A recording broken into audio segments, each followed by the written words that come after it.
est à l'information sur Canal 2 International. Bienvenue au 19h50. Voici les titres à la une de l'actualité ce vendredi soir.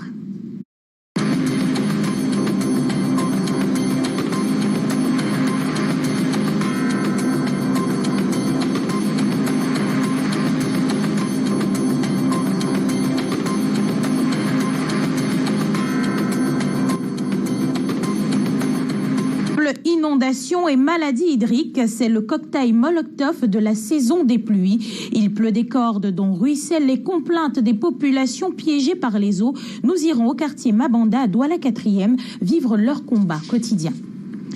Quotidiennement sur le terrain pour le combat, l'armée camerounaise repousse avec la dernière énergie la secte terroriste Boko Haram. Le ministre de la Défense achève à l'extrême nord une évaluation de la lutte pour contrer les nouvelles menaces. En culture, le rayonnement de la tradition camerounaise au Quai Branly. Bientôt l'extinction des derniers lampions de l'exposition baptisée sur les routes des chefferies du Cameroun, du visible à l'invisible. Lumière en fin de ce journal sur les activités de la dernière ligne droite.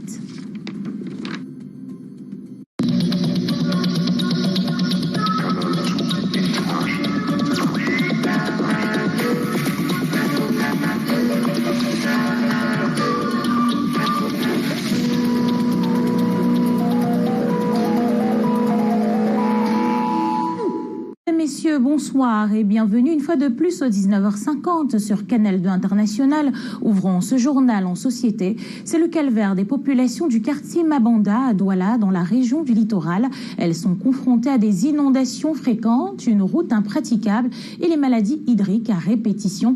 Le décor est affligeant pour ces habitants qui disent souffrir le martyre à l'arrivée de la saison des pluies. Les précisions, c'est avec Junior Ossin dans cet élément.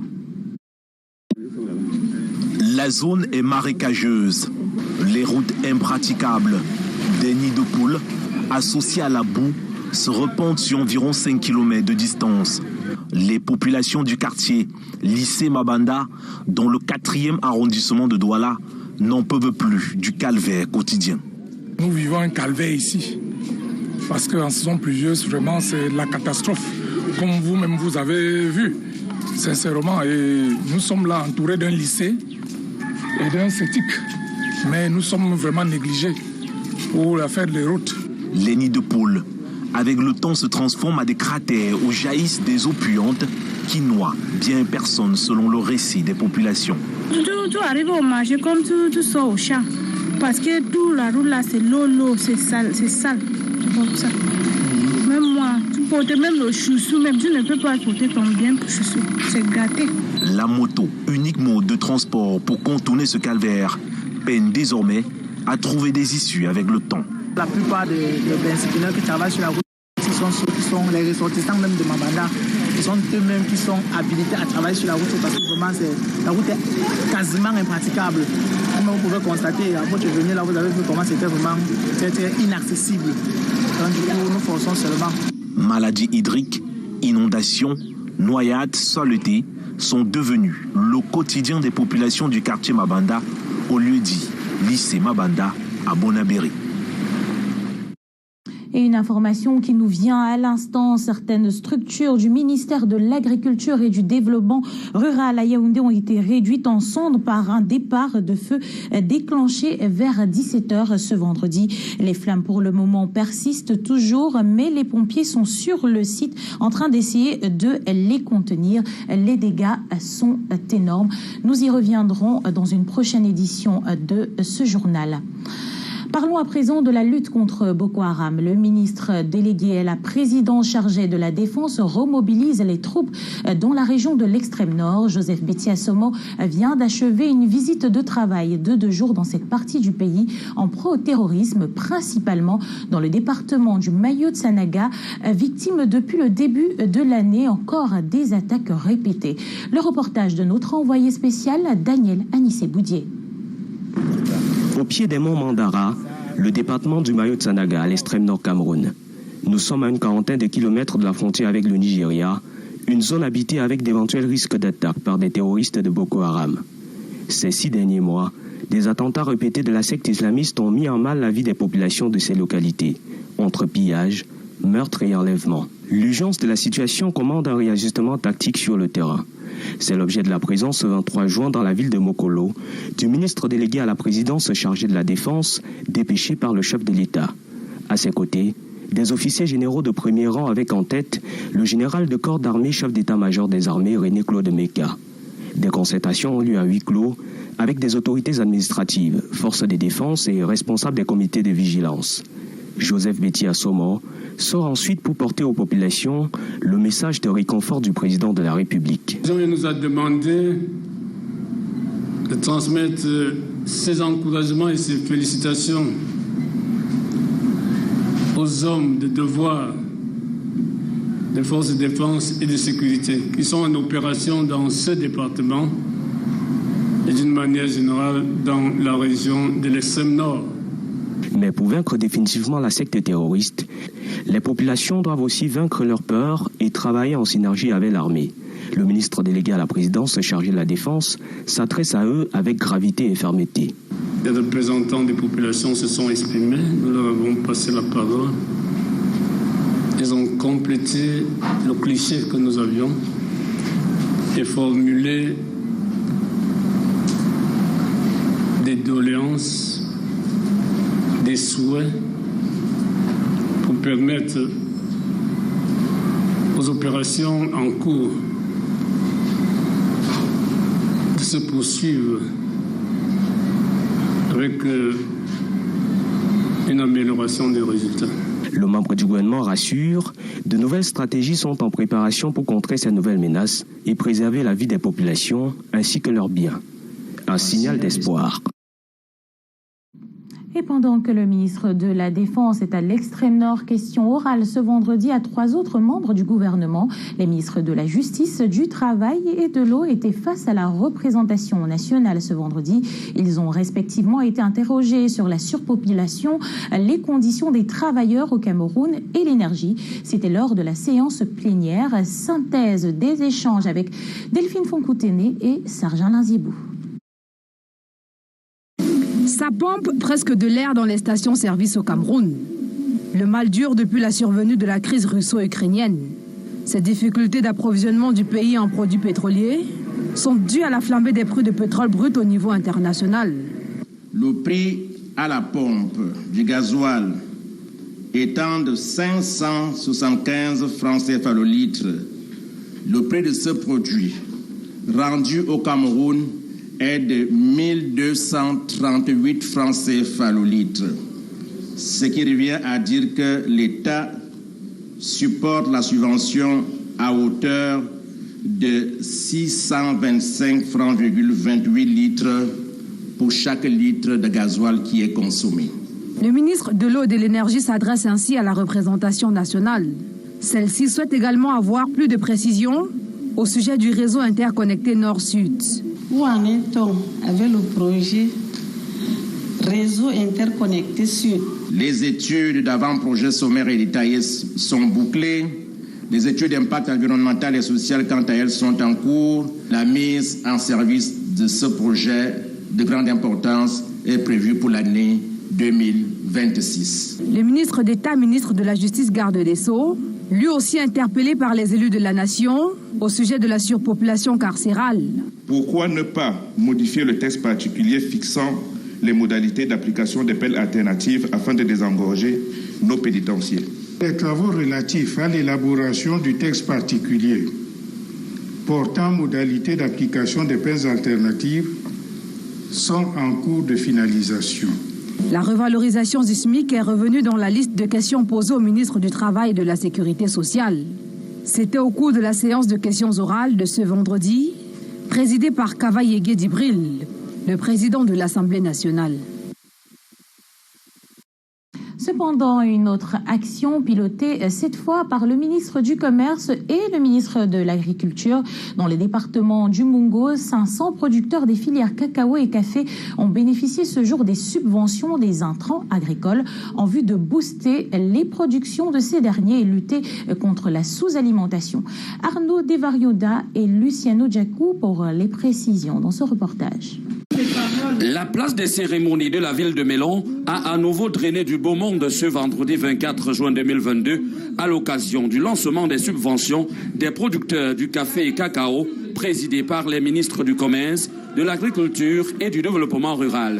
Nous avons choisi que ce soit les producteurs qui sont devenus des professionnels de l'agriculture. C'est eux-mêmes qui vont produire leur plan. Nous avons pris cet engagement. Nous allons les assister. Nous avons certainement et suffisamment mûri à la fois le processus et les moyens pour que, en définitive, le producteur se sente vraiment couvert et satisfait.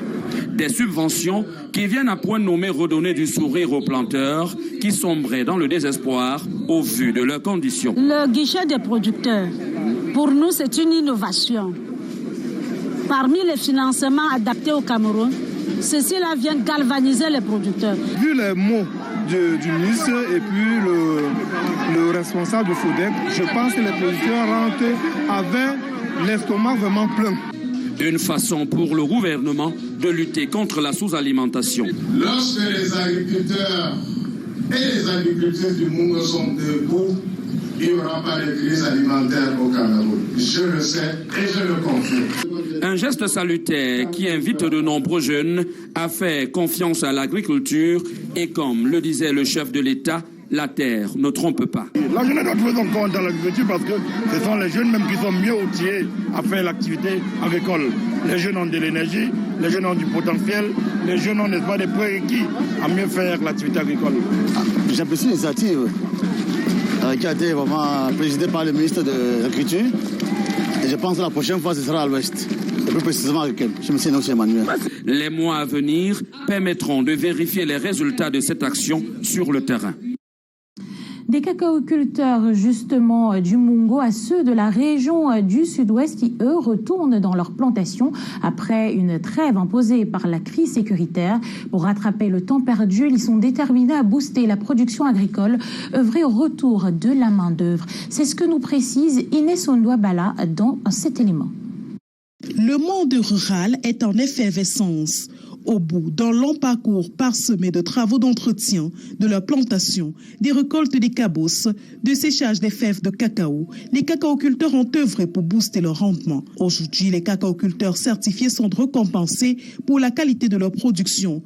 Ils sont un peu plus de 7 995 000 cacaoculteurs au Cameroun, sourire aux lèvres, visiblement satisfaits. Ils perçoivent leur prime, initiative de Agro-Produce Management Services Limited. Ils nous achètent le cacao à un bon prix. On n'avait pas assez de production parce qu'on n'était pas producteur formé.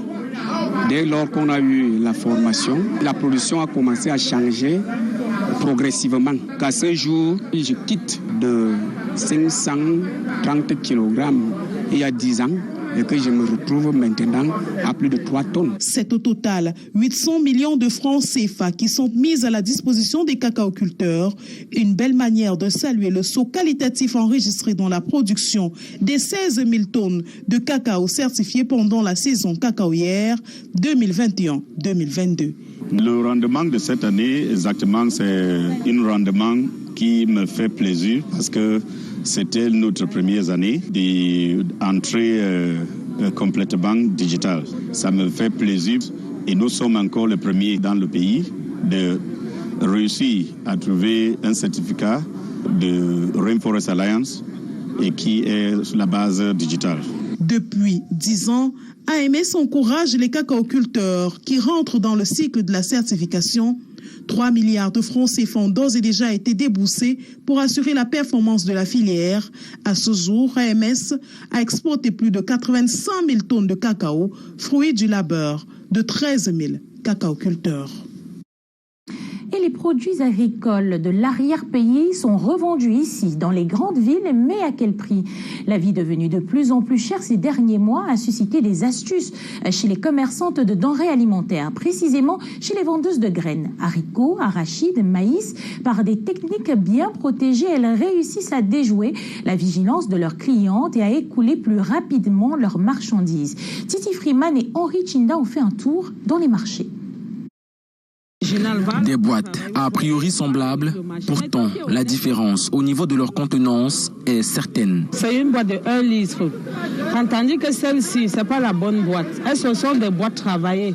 Comme on va voir ces gars qui travaillent la boîte, elles diminuent ici. Ça réduit la quantité et elles cassent le prix sur le marché. Une retouche avant l'utilisation de ces mesurettes qu'elles achètent toutes au même endroit. Nous-mêmes, on achète les mesurettes dans le marché. Nous, on ne fabrique pas les mesurettes. Quand tu arrives où on vend les mesurettes, tu veux la petite boîte et tu veux la bonne boîte. À côté de cette technique, il y a la vente des produits avariés mélangés à ceux en bon état.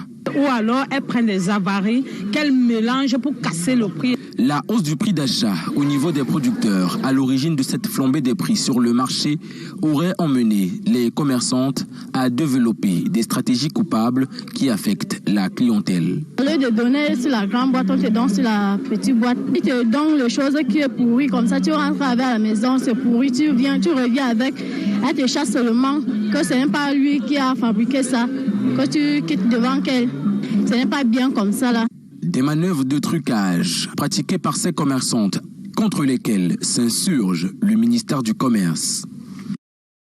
À côté des denrées alimentaires, des produits comme le bois de chauffe vendu dans les marchés à Garoua-Boulaye, on observe justement une dégradation accélérée de l'environnement avec la commercialisation de ce bois par les réfugiés.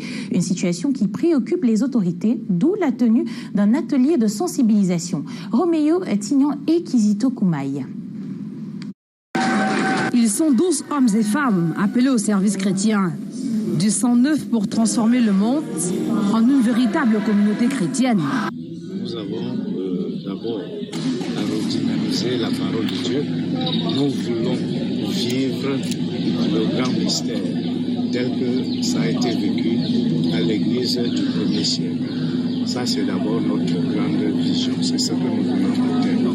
Et pour le faire, nous devons prendre action à travers les formations, à travers beaucoup de choses qui n'étaient pas faites auparavant. Ce sont les membres du conseil d'administration de cette corporation chrétienne, baptisée La Voix du Cameroun. Ils ont été désignés au cours des travaux de la toute première assemblée générale de ce samedi à Yaoundé. Le président et son équipe ont déjà une idée des défis à relever pour les 3 prochaines années. On ne peut pas comprendre pourquoi nous ne pourrons pas assister les croyants en cas de maladie, en cas pour les problèmes d'éducation et autres. Nous voulons quand même que l'Église soit au cœur, n'est-ce pas, de la croissance spirituelle des croyants et que le côté physique ne soit non plus négligé. Il est important qu'aujourd'hui, dans notre Église, nous puissions allier la parole à l'acte. Quand on dit un croyant qui croit le vrai Dieu, le Tout-Puissant, il faudrait que sa vie reflète véritablement qui il est et ce qu'il vit. Ces assises servent également de prétexte pour dresser le bilan financier et celui des activités menées par cette plateforme chrétienne depuis sa création. Moment également de prière et d'exhortation du Dieu Tout-Puissant. Et vous l'avez certainement corrigé de vous-même. Il s'agissait plutôt là de l'ambition des nouveaux membres du conseil d'administration du mouvement La Voix du Cameroun. Un élément réalisé par Delphine Fonkoutene et Bertrand Sassé. En santé, le centre hospitalier de recherche et d'application en chirurgie endoscopique et reproduction humaine forme des médecins en chirurgie endoscopique et gynécologie. Au bout d'une dizaine de jours d'apprentissage, l'obtention d'un diplôme international en la matière mise à contribution pour les professionnels de santé à l'école. Travaux officiellement lancés par le ministre de l'Enseignement supérieur, Jacques Famendongo. Karel Mezatiachoya pour plus de précisions. C'est la 2e formation du genre qu'organise le CRACER. Une quarantaine de professionnels de santé et d'horizons divers font corps avec l'un des nouveaux paradigmes sur le plan chirurgical, l'opération des pathologies gynécologiques par de petits orifices, autrement dit par voie endoscopique. Les experts en la matière dont regorge le pays, et ceux venus d'ailleurs, vont au cours d'une dizaine de jours mettre ces professionnels de santé à niveau La formation est à la fois théorique et pratique. Elle sera sanctionnée par l'obtention d'un diplôme international. On tient la main des gens et puis on leur montre comment il faut faire et on leur fait faire et en plus ils arrivent à faire eux-mêmes. Le fruit d'une convention signée en 2019 entre la Société internationale de chirurgie endoscopique, l'Université de Yaoundé 1 et le Centre hospitalier de recherche et d'application en chirurgie endoscopique et reproduction humaine. C'est pour ça que vous voyez l'hôpital qui est derrière nous a été conçu dans cet esprit-là de mettre en place une structure où on peut pratiquer la chirurgie mini-invasive. Donc une chirurgie qui fait moins de délabrement, qui a moins de complications, qui nécessite peu de moyens, mais qui est un peu plus efficace. La matérialisation de la vision du chef de l'État qui a réussi à faire du Cameroun un pionnier en ce qui concerne la chirurgie endoscopique en gynécologie. Le ministre d'État, ministre de l'Enseignement supérieur, n'a pas manqué de le souligner en ouvrant officiellement les travaux ce 23 juin à Yaoundé. Il a très vite compris l'urgence et la nécessité pour le Cameroun et le continent noir de s'arrimer résolument à la modernité dans ce domaine pointu. Aux médecins à l'école ici, Jacques Famondongo recommande de tirer parti au maximum de la présence de ces savants afin de doter le Cameroun, l'Afrique et le monde, pourquoi pas, de chirurgiens endoscopiques parés à toute épreuve. Nous vous le disions en titre, en culture, la cérémonie marquant la fin de 4 mois de présentation de l'exposition sur les routes des chefferies du Cameroun, du visible à l'invisible, aura lieu le 8 juillet prochain au musée de Quai Branly, Jacques Chirac. Mais avant, le comité d'organisation annonce une série d'activités qui meubleront la dernière ligne droite de cet événement. Delphine Fonkoutene et Constant Kamga nous en disent plus. C'est un événement, 4 temps forts. D'abord, l'exposition au musée de Quai Branly Jacques Chirac. Elle a permis à plusieurs générations de la diaspora en France, mais aussi de l'étranger, de se retrouver dans une exposition qui parle à tout le monde, qui parle parce qu'il y a beaucoup de visibles et qui parle aussi parce qu'il y a de l'invisible et que cet invisible, cette communauté le comprend puisqu'elle fait partie de son identité. En chiffres, 240 objets prêtés par les chefferies de l'Ouest et du Sud-Est Cameroun, 800 mètres carrés de décors préfabriqués par des artisans au Cameroun, 50 objets issus des collections du musée de Quai Branly, entre autres. Des moments inédits à vivre. Nous aurons notamment une grande parade royale des civilisations dans les rues de Paris, ça ne s'est jamais fait, avec une cinquantaine de chefs traditionnels du Cameroun, de reines princesses, qui vont donner le coup d'envoi de cette parade-là, et avec les communautés camerounaises de la diaspora qui sont mobilisées pour accompagner cette marche. Il y a aussi une réflexion sur les échanges économiques, puisqu'il y aura des rencontres en amont sur les échanges commerciaux entre la France et le Cameroun et la France, et puis également le privilège de pouvoir rencontrer, discuter avec des chefs traditionnels et des reines. Ça se passe jusqu'au 17 juillet prochain, date de clôture de 4 mois de présentation de l'exposition sur la route des chefferies du Cameroun, du visible à l'invisible. Face à la presse ce vendredi 24 juin à Yaoundé, les membres du comité d'organisation sensibilisent le public afin de voir la cérémonie de clôture connaître le même succès que celle d'ouverture. C'est ça la réussite de ce projet, c'est qu'elle a réussi à séduire, à conquérir, parce qu'elle est dans la vérité, elle est dans l'universalisme et elle est au-delà de tous les intérêts particuliers. Cet événement porté par la route des chefferies est un grand moment de célébration et de valorisation de la richesse culturelle camerounaise à Paris. Ils ont cette année certainement bien appris leur leçon sur la richesse culturelle camerounaise. Les élèves du complexe scolaire Les Coccinelles du Palais de l'Unité sont officiellement en vacances depuis hier après-midi. Ils ont reçu leur bulletin de notes accompagné de prix. C'était au cours de la cérémonie présidée par leur marraine, la première dame Chantal Biya. Retour sur cette cérémonie avec Delphine Fonkoutene et Serge-Alain Zibou, une fois de plus. Madame la Présidente et chère maman, les Coccinelles du Palais de l'Unité vous souhaitent une chaleureuse bienvenue. Bouquet de fleurs pour souhaiter la bienvenue à Chantal Biya à cette cérémonie de départ en vacances.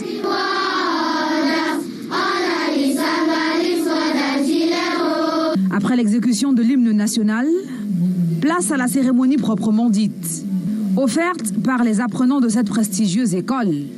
Ces derniers démontrent leur savoir-faire acquis à travers des chants culturels, Chant d'amour.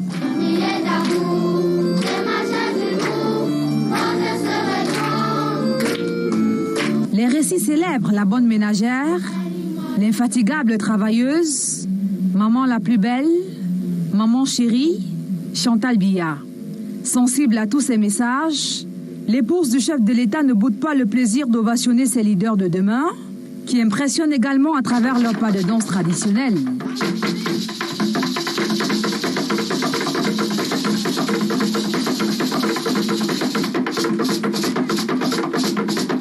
La danse moderne également au rendez-vous.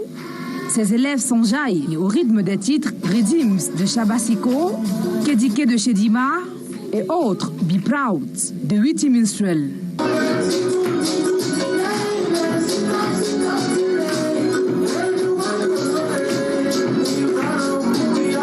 Des notes de flûte aussi colorent ces dernières fêtes de l'année scolaire 2021-2022. Année de grand succès au complexe scolaire Les Corsinelles du Palais de l'Unité. Tous les 17 tout petits du cours préparatoire sont admis au cours élémentaire première année avec une moyenne générale de 15,86 pour suivant. Au cours élémentaire première année, tous les 19 apprenants sont reçus au cours élémentaire deuxième année avec une moyenne générale de 13,28 suivant, soit 100%. Tous les 20 élèves inscrits au cours élémentaire deuxième année sont admis au cours moyen première année avec une moyenne générale de 13,39 sur 20, soit pourcentage de 100%. 100% de réussite, bilan élogieux pour l'ensemble des élèves de ce creuset du savoir. Chacun d'eux reçoit ici des prix de leur marraine, des ministres de l'éducation de base, des arts et de la culture, des membres du Cercle des Amis du Cameroun et autres personnalités présentes. La première dame Chantal Biya se rend par la suite dans les différentes salles de classe. Question d'apprécier les travaux de ses enfants. Une fin d'année heureuse, immortalisée avec l'ensemble des élèves de ce complexe scolaire. Une autre école à présent, celle de la préservation de la biodiversité. À Garoua-Boulaye, on observe une dégradation accélérée de l'environnement avec la commercialisation du bois de chauffe par les réfugiés. Une situation qui préoccupe les autorités, d'où la tenue d'un atelier de sensibilisation. Roméo Tignan et Kizito Koumaï. Une gestion des paysages de sites de réfugiés, c'est l'objectif de l'atelier que vient d'organiser à Garoua-Boulaye le Centre de recherche forestière international et le Centre international pour la recherche en agroforesterie. L'afflux des populations qui existent dans les camps de réfugiés soit géré de manière à ce que, 1, qu'on évolue dans la planification des interventions, 2, qu'on arrive à avoir la mise en œuvre des mesures liées par exemple au reboisement qui participeraient à reconstituer les écosystèmes pour qu'ils soient au service de ces communautés locales et des réfugiés qui y habitent. Dans une localité qui enregistre un flux important de réfugiés centrafricains, la coupe du bois de chauffe est accentuée. Au niveau de la mairie, des actions de sensibilisation sont menées auprès des populations. Nous avons sensibilisé ces réfugiés afin qu'ils ne puissent chercher que les bois morts dans la savane, au lieu d'aller couper les bois, les faire sécher afin de les commercialiser, parce que c'est une situation qui risque d'être dramatique pour la biosphère de notre commune dans les années à venir. Notre présence aujourd'hui vise tout simplement à remobiliser les différents leaders, les chefs traditionnels, les différents comités qui sont mis sur pied et qui jusqu'ici ont toujours travaillé avec beaucoup de laxisme. Il s'agit de lutter contre la désertification et la coupe abusive du bois. Il est de bon temps qu'aujourd'hui, on puisse apprendre à la population ce qu'elle peut faire pour survivre au quotidien. Grâce à cet atelier, la gestion de l'environnement de façon durable doit être la priorité des populations pour la préservation de la nature. À l'étranger, intéressons-nous au sommet du Commonwealth à Kigali. Le prince Charles affirme que les nations sont libres de choisir leur voie. Pendant ce temps, c'est la duchesse de Cornouailles qui interpelle sur les violences faites aux femmes. Escalmonde porte la signature ce soir de Limpiedjou et Kelvin Tekam.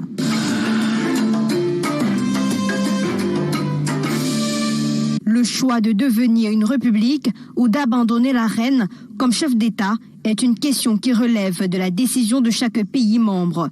Propos du prince Charles qui représente la reine Elisabeth II lors de la cérémonie d'ouverture du sommet des chefs de gouvernement du Commonwealth à Kigali, au Rwanda. Le Commonwealth compte en son sein des pays qui ont eu des relations constitutionnelles avec ma famille, certains qui continuent à en avoir et de plus en plus de pays qui n'en ont pas. Je tiens à dire clairement, comme je l'ai déjà fait, que l'arrangement constitutionnel de chaque membre, qu'il s'agisse d'une république ou d'une monarchie, est une question qui relève de la décision de chaque pays membre.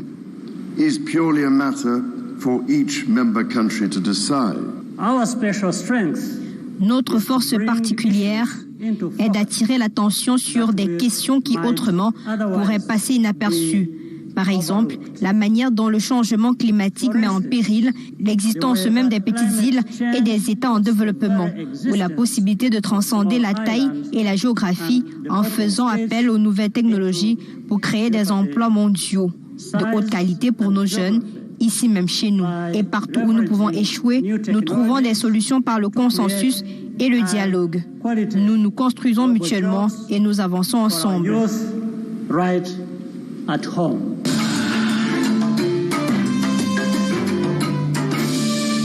Des troupes des États-Unis et du Maroc s'entraînent dans le cadre du vaste exercice militaire annuel African Lion qui a débuté dans la région d'Agadir, dans le sud du Maroc, et dure le reste du mois. Deuxième activité, ce sont des manœuvres aériennes avec des avions de chasse marocains et américains, avec des tirs réels, aussi avec des hélicoptères d'attaque. Cette activité aérienne, sera mise à profit pour la formation des officiers de guidage aérien. C'est un exercice que nous avons planifié depuis l'année dernière, depuis l'exécution d'African Lion 21. L'année dernière, notre objectif global est d'augmenter la coopération entre les pays d'Afrique, spécifiquement l'Afrique de l'Ouest, et de renforcer nos objectifs avec le Maroc. Quelques 7500 membres de 10 nations, dont le Brésil, la France et le Royaume-Uni, y participent.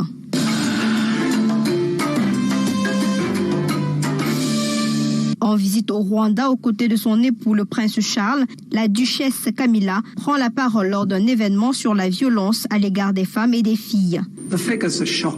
Les chiffres sont choquants.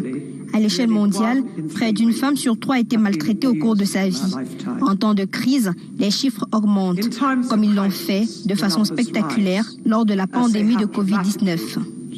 Les appels aux lignes d'assistance téléphonique pour la violence domestique ont augmenté jusqu'à 500% au cours des 2 dernières années. Que nous en soyons conscients ou non, nous connaissons tous quelqu'un qui a subi des abus sexuels ou domestiques. Nous pouvons donc tous participer à lutter contre ces actes odieux.